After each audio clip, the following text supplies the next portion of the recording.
गांव के बाहर पीपल के पुराने पेड़ के पास एक संकरी पगडंडी पर हरिया काका की छोटी सी चाय की दुकान थी। शाम ढलते ही गांव के कुछ लोग वहां गपशप किया करते थे। आज उसी दुकान पर शेखर, घनश्याम और मोहन बैठे गपशप कर रहे थे।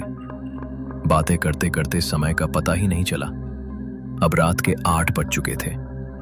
आज की रात कुछ ज्यादा ही डरावनी लग रही थी। दूर कहीं से कुत्ते के रोने की आवाज आ रही। तभी लाठी ठोकते हुए गांव के सबसे बुजुर्ग आदमी कैलाश बाबा वहां आ पहुंचे। शेखर उन्हें देखते ही बोला, अरे आइए आइए बाबा, बैठिए। अरे घनश्याम, आज की रात कुछ ज्यादा डरावनी सी लग रही है। सही कहा भाई आपने। अरे बाबा, एक बात बताइए, मैंने सुना है कि गांव में रामदीन के बेटे माधव की कल मृत्यु हो गई है। क्या वह भी उस भूतिया घर के कच्चा कलवा का शिकार बन गया? भूतिया घर का नाम सुनते ही कैलाश बाबा ठिठक गए। उन्होंने लंबी सांस ली और भारी आवाज में बोले, बेटे, उस भूतिया घर का नाम जुबा पर मत लाया कर। जिसने भी उसका नाम लिया या उसके पास गया, वो कभी पहले जैसा नहीं रहा। कोई जिंदा नहीं लौटा तो कोई पागल हो गया या फिर लापता हो गया। आज तक उस कच्चा कलवा का शिकार होने से उसे कोई नहीं रोक पाया। बाबा के इतने कहते ही ठंडी हवाएं चलने लगी और सन्नाटा छा गया। लेकिन ये सुनकर मोहन हंस पड़ा और बोला, अरे बाबा, ये सब बेकार की बात है। ऐसा कुछ नहीं होता। भूत वूत सब बुजुर्गों द्वारा बनाई गई कहानी है। शेखर भी मोहन की तरह मजाक उड़ाते हुए बोला, अरे बाबा, मोहन सही कह रहा है, ऐसा कुछ नहीं होता। आज रात में मैं और मोहन उसे भूतिया घर में जाएंगे और देखेंगे कच्चा कलवा कहाँ है, और सुबह को साबित कर देंगे कि ये सब अंधविश्वास है, ऐसा कुछ नहीं होता। उन दोनों की बात सुनकर कैलाश बाबा ने उन्हें ध्यान से देखा और फिर धीमे से बोले, बेटा, ऐसी गलती मत करना। रामदीन का बेटा भी ऐसे ही बोला करता था।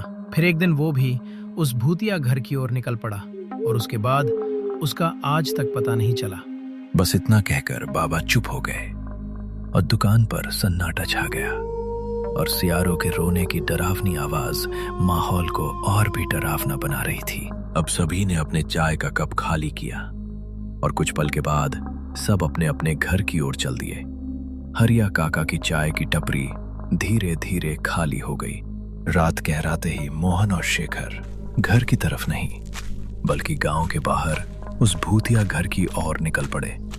जैसे जैसे वो आगे बढ़ते गए, हवा और भी ठंडी होती गई। चारों तरफ सन्नाटा और झींगरों की आवाज आ रही थी और सिर्फ उन दोनों के कदमों की आवाज ही आ रही थी। थोड़ी दूर चलने के बाद शेखर को लगा कि जैसे किसी ने उसका नाम लिया हो। वो रुका। अरे मोहन, तुमने सुना किसी ने मेरा नाम लिया है? नहीं भाई, अरे हवा होगी, तेरा डर बेकार है। वे दोनों आगे बढ़ते गए। रास्ते में उन्हें गांव का ही एक आदमी चौहान साहब मिला। वो रात को अपना काम खत्म करके घर की ओर आ रहा था, तो उसने शेखर और मोहन से पूछा, अरे भाई, इतनी रात को आप दोनों कहाँ जा रहे हो? इतना सुनसान रास्ता है और आप दोनों अंधेरे की ओर बढ़ते जा रहे हो। मोहन मुस्कुराते हुए बोला, कुछ नहीं भाई, बस उस भूतिया घर में घूमने जा रहे हैं जहां पर कच्चा कलवा रहता है। हम भी देखना चाहते हैं आखिर ये कच्चा कलवा है क्या, जो लोग इतना डरते हैं इस भूतिया घर से। आज हम उसी घर में जाएंगे और सुबह को सबको बताएंगे कि ऐसा कुछ नहीं होता। मोहन की बात सुनकर चौहान साहब सहम सी गए और फिर धीमी आवाज में बोले, अरे क्या बात कर रहे हो भाई, वहां मत जाओ भाई।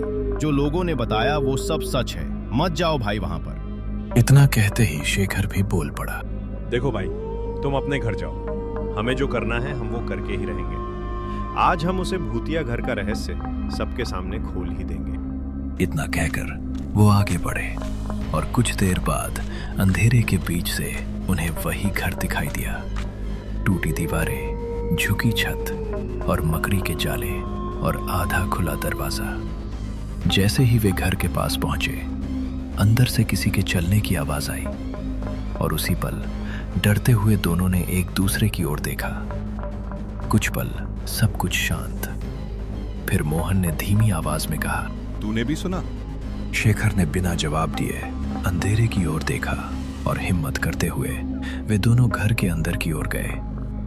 जैसे ही वे अंदर गए, दरवाजा हल्की आवाज में चरमराने लगा और अचानक बंद हो गया। सन्नाटा छा गया। भूतिया घर के अंदर उनकी सांसों की आवाज उन्हें खुद तराने लगी। तभी अंदर से फिर वही आवाज आई, इस बार और पास से। उधर मोहन और शेखर के साथ बैठे दोनों व्यक्ति, दीपक प्रजापति और घनश्याम, सुनसान रास्ते पर दौड़े चले जा रहे थे। वे जंगल में बैठे अघोरी तांत्रिक से मिलने जा रहे थे ताकि मोहन और शेखर को बचाया जा सके। अरे घनश्याम भैया, आज अमावस की रात है। यदि हम समय से बाबा के पास नहीं गए तो वो कच्चा कलवा उन दोनों का शिकार कर लेगा और उन्हें भी मौत के घाट उतार देगा। अरे हाँ दीपक भाई, जल्दी चलो, हमारे पास सिर्फ 1 घंटा ही बचा है। 12 बजने वाले हैं। 1 घंटे बाद 12 बज जाएंगे। जल्दी चलो भाई, जल्दी चलो। बाबा ही उस कच्चा कलवा से उन दोनों को बचा सकते हैं। दीपक प्रजापति और घनश्याम दोनों सुनसान जंगल के बीच से गुजरते हुए बाबा की साधना के स्थान पर पहुंचे और बाबा को देखते ही घनश्याम ने कहा, बाबा बचाइए बचाइए, अन्यथा अनर्थ हो जाएगा। बाबा ने पहले तो उन दोनों को देखा और फिर बोले, क्या हुआ बच्चा? इतनी अंधेरी रात में, रात के 11 बजे तुम मेरे पास क्यों आए हो? क्या बताएं बाबा, गांव के 2 लड़के उस भूतिया घर की ओर जा रहे हैं। बाबा बिना समय गवाए ये सुनते ही एकदम खड़े हो गए। उन्होंने दोनों लड़कों से कहा, अगर मैं अभी नहीं गया तो उन दोनों की सांस नहीं बचेगी। बाबा ने अपना सोटा हाथ में लिया और भूतिया घर की ओर तेज कदमों से बढ़ गए। उधर घर के अंदर मोहन घबरा कर बोला, शेखर, ये देखो, दीवारों पर काली परछाइयां आ रही है जो हमारी ओर बढ़ रही है। और वो देखो, बीच में कितना भयानक, इन सब से बहुत बड़ा लगता है। यही कच्चा कलवा है। शेखर परछाइयों को घूरते हुए बोला, मोहन, ये हमें घेर रही है। तभी बाहर से दरवाजा जोर से खटखटाने की आवाज आई। आवाज इतनी तेज थी मानो दरवाजा अभी टूटने वाला हो। और फिर बाहर से बाबा की गरजती हुई आवाज आई, तुम दोनों दरवाजे से पीछे हट जाओ। बाबा ने मंत्र जाप करना शुरू किया। मंत्र जाप करते ही जो परछाइयां अंदर मोहन और शेखर की ओर बढ़ रही थीं, वो अचानक घर के बाहर छत पर मंडराने लगी। तभी मोहन और शेखर ने मौका पाकर दरवाजे से बाहर निकल गए। उन्होंने बाहर आकर बाबा की ओर देखा तो उनकी रूह कांप गई।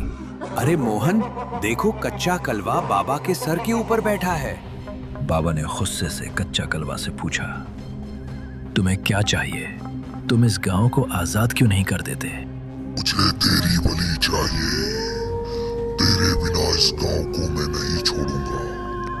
मोहन डर से चिल्लाया, बाबा मत मानिए, इस कलवा की बात मत मानिए। बाबा शांति से बोले, तुम्हें बलि चाहिए या शक्ति?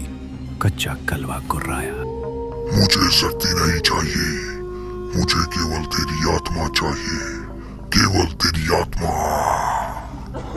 अचानक बाबा ने अपनी आंखें बंद की और अपने ही जैसा एक और बाबा बैठा दिया। कलुआ तुरंत बाबा के सर से छलांग लगाकर उस दूसरे रूप पर टूट पड़ा। उसी पल असली बाबा ने मंत्र पढ़ा और अपने कमंडल का जल जमीन पर छिड़क दिया। इतना करते ही उस भूतिया घर से धुआं निकलने लगा और थोड़ी ही देर में काला धुआं कच्चा कलवा को अपनी ओर खींच ले गया और उसकी भयानक चीख पूरे जंगल में गूंज उठी। अगले ही पल धुआं आसमान में विलीन हो गया और उस दिन के बाद गांव पर कभी कोई साया नहीं मंडराया। तो दोस्तों, ये कहानी आपको कैसी लगी? ये बिल्कुल यूनिक कहानी है जो मैंने खुद बनाई है। और दोस्तों, इसमें मैंने अपने एक सब्सक्राइबर का नाम भी लिया है, दीपक प्रजापति। तो दोस्तों, जो वीडियो में अपना नाम या गांव का नाम बुलवाना चाहता है तो कमेंट ज़रूर करें। अपना और अपने गांव का नाम ज़रूर लिखें और चैनल को ज़रूर से सब्सक्राइब कर लें। धन्यवाद।